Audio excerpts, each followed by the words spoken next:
Hola, hoy nos vamos a meter de lleno con un texto, bueno, un gigante del pensamiento occidental, La República, de Platón, o al menos algunos fragmentos clave. Un texto que, híjole, siglos después, y sigue dando de qué hablar. Totalmente. Y es que toca unos temas universales, ¿no? Exacto.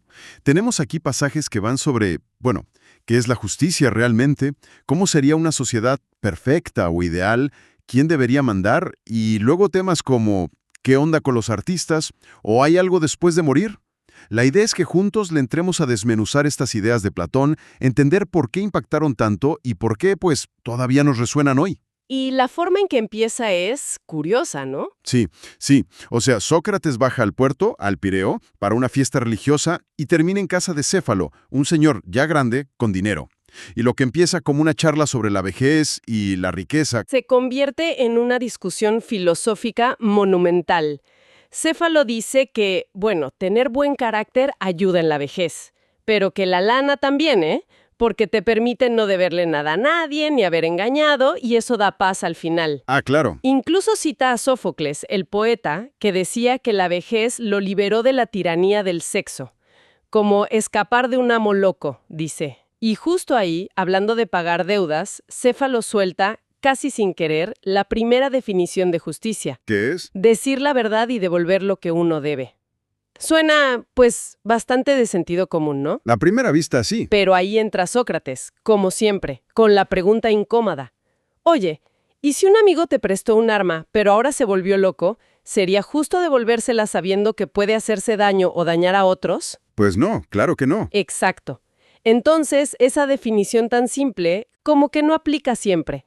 Se cae. Y ahí entra Polemarco, el hijo de Céfalo. Él trae otra idea, de un poeta, Simónides. Justicia es hacerle bien a los amigos y mal a los enemigos. Eso sí me suena más a la Grecia antigua. Sí, totalmente. Era la moral tradicional, la del héroe, ¿no? La que ves en Homero. Pero aquí Platón, a través de Sócrates, dice, a ver, espérate. ¿Hacerle mal a alguien lo hace mejor persona? ¿Lo hace más justo? Pues no parece lógico. No, Sócrates argumenta que la justicia, como la medicina o cualquier arte, busca mejorar aquello sobre lo que actúa, no empeorarlo. ¿Cómo va a consistir la justicia en hacer daño? Pues no. Y cuando parece que se van a quedar ahí discutiendo, ¡pum!, llega Trasímaco. Me lo imagino entrando súper enojado. Sí, la descripción es genial. Trasímaco está harto de tanta cortesía y de que Sócrates nomás pregunte y no responda.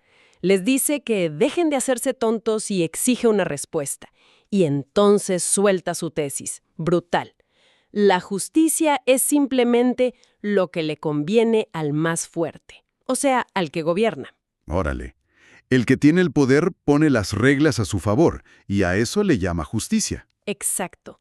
Las leyes las hacen los gobernantes para su propio beneficio, y obedecerlas es ser justo. Híjole, eso suena terriblemente actual, ¿no crees?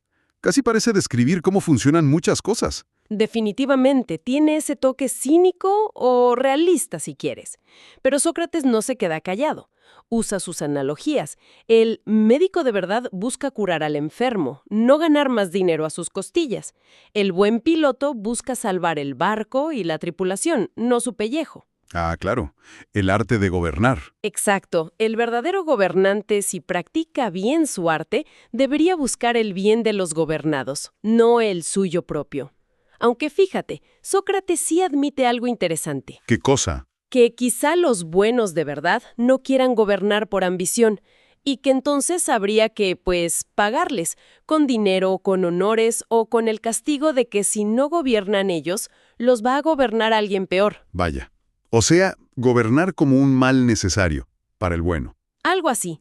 Y también le da la vuelta a Trasímaco, mostrando que la injusticia, al final, crea caos, división. Hasta una banda de ladrones necesita un mínimo de justicia entre ellos para poder robar. Una ciudad injusta es débil. Un individuo injusto tiene el alma hecha pedazos. Al final Trasímaco como que se rinde, se sonroja, dice Platón, aunque no lo convencen del todo. Pero no acaba ahí, ¿verdad?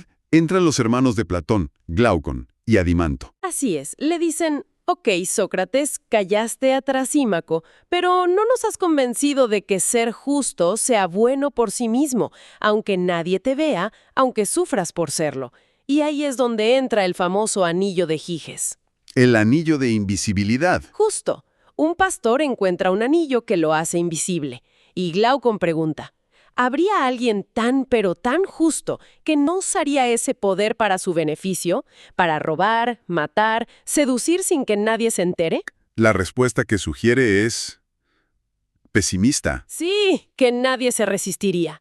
Que la gente es justa solo por miedo al castigo, o para quedar bien, por la reputación. Y le piden a Sócrates el reto máximo. Demuestra que es mejor ser justo aunque te torturen y te desprecien, que ser injusto aunque te alaben y te vaya de maravilla. ¡Qué paquetazo! Es el meollo de la República, y la estrategia de Sócrates es, bueno, es genial, pero larga. Dice, como no vemos bien de cerca, vamos a intentar leer la justicia en letras grandes, en la ciudad, y ya luego vemos si la encontramos en el individuo. Y ahí empieza a diseñar su ciudad ideal. Que nace de la necesidad, ¿no? Nadie se basta solo. Exacto. Necesitamos agricultores, constructores, tejedores. Y la clave es la especialización. Cada quien hace aquello para lo que es bueno por naturaleza. Primero describe una ciudad muy básica, como muy austera. Sí, la ciudad sana, casi vegetariana. Pero Glaucon dice, no inventes, parece una ciudad de cerdos. Quiere lujos, perfumes, manjares, arte. Y Sócrates dice, órale, va, pero advierte. Esta ciudad más lujosa, afiebrada, necesitará más territorio, más cosas, y eso lleva a la guerra. Y si hay guerra, se necesitan guerreros. Los guardianes. ¿Cómo tienen que ser? Guardianes de buena raza, bravos con los enemigos, pero nobles y amables con los ciudadanos. Necesitan carácter fuerte, coraje, lo que llama timoides, pero también, y esto es clave, una naturaleza filosófica. Filosófica. ¿Para qué? Para saber distinguir al amigo del enemigo. Tienen que amar el conocimiento, la sabiduría, para no ser brutos nomás. Y su educación es crucial. No solo físico. Importantísima. Gimnasia para el cuerpo, claro, pero sobre todo, música para el alma. Y música en un sentido súper amplio. Poesía, mitos, armonía, ritmo.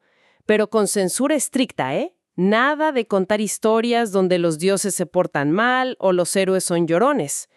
Todo debe formar el carácter virtuoso desde niños. Y aquí vienen las ideas, más polémicas, sobre cómo deben vivir estos guardianes y los gobernantes.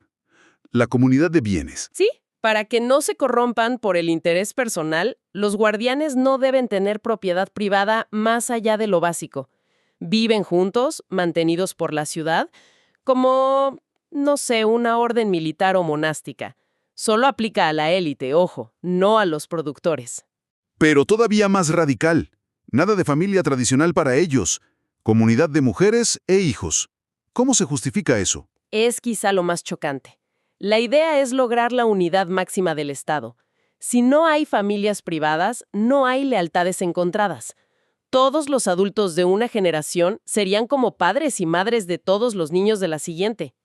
¿Y los matrimonios? Arreglados por el Estado, temporales, con sorteos, que Platón sugiere que estarían amañados para que se reproduzcan los mejores. Los bebés se separarían de las madres al nacer y se criarían en común, sin saber quiénes son sus padres biológicos. La meta, que la ciudad funcione como una sola gran familia. Platón sabía que esto iba a sonar, tremendo. Para que la gente acepte esta estructura tan rígida, con clases sociales, propone lo que llama una mentira noble o mito necesario. El mito de los metales. Se les contaría a todos que, aunque son hermanos nacidos de la tierra, los dioses pusieron distintos metales en sus almas. Oro en los gobernantes, aptos para la razón, plata en los guardianes auxiliares, aptos para el coraje, y bronce o hierro en los campesinos y artesanos, aptos para los trabajos y los apetitos controlados. ¿Y esto para qué? Para que cada quien acepte su lugar y su función en la sociedad como algo natural, divino, por el bien del conjunto. ¿Pero se podía cambiar de clase? En teoría sí. Si un hijo de artesanos nacía con oro, debía subir a la clase gobernante. Y si un hijo de gobernantes nacía con bronce, debía bajar. La aptitud natural, no la sangre, debía decidir. Pero claro, la base es un mito, una ficción útil para la armonía social. Y todo esto nos prepara para la idea cumbre, la que él mismo llama la ola más grande. Los filósofos deben gobernar. El famoso filósofo rey. La frase es contundente. Mientras los filósofos no sean reyes o los reyes no se pongan a filosofar en serio, no habrá fin para los males de las ciudades ni para la humanidad. Pero, a ver, ¿por qué un filósofo? ¿No es la imagen que tenemos de un líder de acción? Es que Platón argumenta que solo el filósofo ama la verdad por sí misma. No le interesan las opiniones cambiantes, las apariencias. Busca conocer las esencias eternas, las formas o ideas, la justicia en sí, la belleza en sí, y sobre todo aspira a conocer la idea del bien, que es como el sol del mundo inteligible, la fuente de todo lo real y verdadero. Ahí es donde entra la alegoría de la caverna, ¿verdad? Para explicar esta diferencia entre el mundo sensible y el inteligible. Exactamente. Es una metáfora poderosísima. Imagina prisioneros atados en una cueva desde niños. Solo ven sombras en la pared y creen que eso es el mundo real. ¡Qué imagen! Si a uno lo liberan y lo obligan a salir, la luz del sol, la verdad, el bien, primero lo deslumbra, le duele. Le cuesta trabajo ver las cosas como son. ¿Y una vez que se acostumbra? ¿Una vez que ve la verdad? Tiene que regresar. Es su deber moral. Bajar de nuevo a la cueva a intentar liberar a los demás, aunque se burlen de él, lo llamen loco o hasta quieran matarlo por quitarle sus ilusiones. Gobernar no es un premio para el filósofo, es una carga, un deber. Para formar a estos filósofos gobernantes se necesita una educación especialísima. Larguísima y súper abstracta. Seleccionan a los mejores desde niños, luego años y años estudiando matemáticas, aritmética, geometría, astronomía, armonía, pero no por su utilidad práctica, sino porque enseñan a pensar en abstracto, a elevar la mente del mundo sensible a las formas. ¿Y cuál es la cima de esa educación? La dialéctica, el arte de discutir filosóficamente, de usar solo la razón, sin imágenes, para entender la esencia de las cosas y llegar finalmente a la idea del bien. Un proceso que puede durar hasta los 50 años. 50 años. Es impresionante. Y Platón mismo dice que estos filósofos preferirían quedarse contemplando que meterse en política. Claro, ya vieron la luz. ¿Quién querría volver a las sombras? Pero la ciudad que los formó les exige cumplir. No los educamos solo para ustedes, sino para la ciudad. La mejor ciudad, dice Platón, es aquella donde los que gobiernan son los que menos ganas tienen de hacerlo. Bueno, y además de su ciudad ideal, Platón critica duro los gobiernos que sí existen. Los ve como en una especie de caída, ¿no? Sí, hace un análisis muy agudo de la degeneración de los regímenes. Empieza con la timocracia, el gobierno del honor, tipo Esparta. Luego, cuando el dinero se vuelve más importante, viene la oligarquía, el gobierno de los ricos, que divide la ciudad. Y de la lucha ricos-pobres surge la democracia. ¿Qué piensa de ella? Pues, no muy bien. La ve como un sistema lleno de libertad, sí, pero caótico, anárquico, placentero y vario. Cada quien hace lo que quiere. El hombre democrático vive al día sin un principio rector. Para Platón, es demasiada libertad sin guía. ¿Y ese exceso de libertad a dónde lleva? A lo peor, la tiranía. El deseo sin freno de libertad en la democracia, dice, hace que la gente busque un líder fuerte que ponga orden, un protector. Pero este protector se aprovecha, elimina a sus rivales y se convierte en tirano. Y el tirano es el más infeliz de todos, esclavo de sus pasiones, rodeado de miedo. La crítica no para ahí. También se va contra el arte, ¿verdad? Sobre todo la poesía. Sí, es otro de los puntos que más polémica generan. Dice que el arte que imita, como la pintura o la poesía dramática, es una copia de una copia. Está la idea, la cama ideal, luego la cama que hace el carpintero, copia de la idea, y luego el cuadro de la cama, copia de la copia. O sea, está lejísimos de la verdad. Y además dice que nos afecta negativamente. Exacto. que apela a la parte irracional del alma, a las emociones, que nos hace compadecer o admirar a personajes que se comportan mal, y eso debilita nuestro propio autocontrol. Critica a Homero por mostrar dioses y héroes con fallas muy humanas, y dice que los poetas en realidad no saben de lo que hablan. Guerra, política, solo crean ilusiones bonitas. ¿Y qué propone hacer con ellos? Pues expulsar a la mayoría de la ciudad ideal. Solo dejaría los himnos a los dioses y las alabanzas a los hombres buenos. Aunque, fíjate qué curioso, deja una rendija abierta. Si la poesía puede defenderse y demostrar que es útil, además de placentera, está dispuesto a escucharla. Ya casi al final, después de definir la justicia en el individuo como esa armonía interna con la razón al mando, Platón se mete con la pregunta del millón. ¿Qué pasa después de morir? ¿Somos inmortales? Y argumenta que sí. Su razonamiento es más o menos así. Cada cosa tiene un mal que la destruye. La enfermedad al cuerpo, el óxido al hierro. El mal propio del alma es la injusticia, la ignorancia, los vicios. Pero vemos que la injusticia no mata al alma, ¿no? A veces hasta parece darle más vida, aunque sea una vida torcida. Cierto. Entonces, si su propio mal no la destruye, menos la va a destruir un mal ajeno, como la muerte del cuerpo. Conclusión, el alma tiene que ser inmortal. Y para ilustrar esto, nos cuenta el último gran mito del libro, el mito de Es un cierre espectacular. Es un soldado que muere, va al más allá y revive para contar lo que vio. Describe cómo las almas son juzgadas. 1000 años de premios o castigos según lo que hicieron en vida.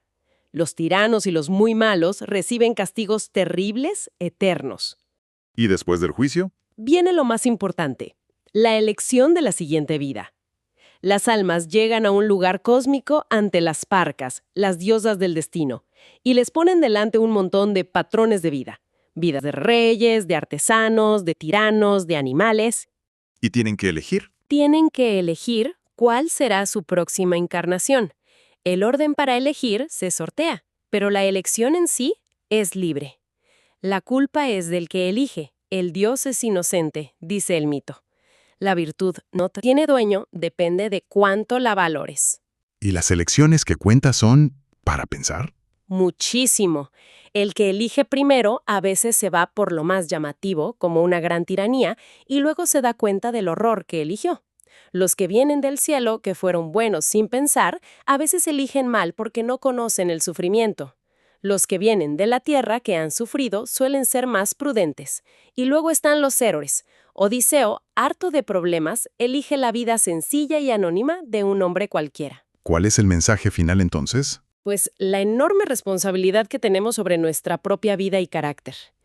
Que la filosofía, el conocimiento del bien, es vital para elegir bien, para tener una vida justa, y que al final la justicia sí tiene recompensa, tanto aquí como en la eternidad. Vaya recorrido, desde buscar qué es la justicia, hasta diseñar una ciudad ideal con sus cosas muy raras, poner al filósofo al mando, criticar gobiernos, arte, y terminar con el destino del alma es muchísimo.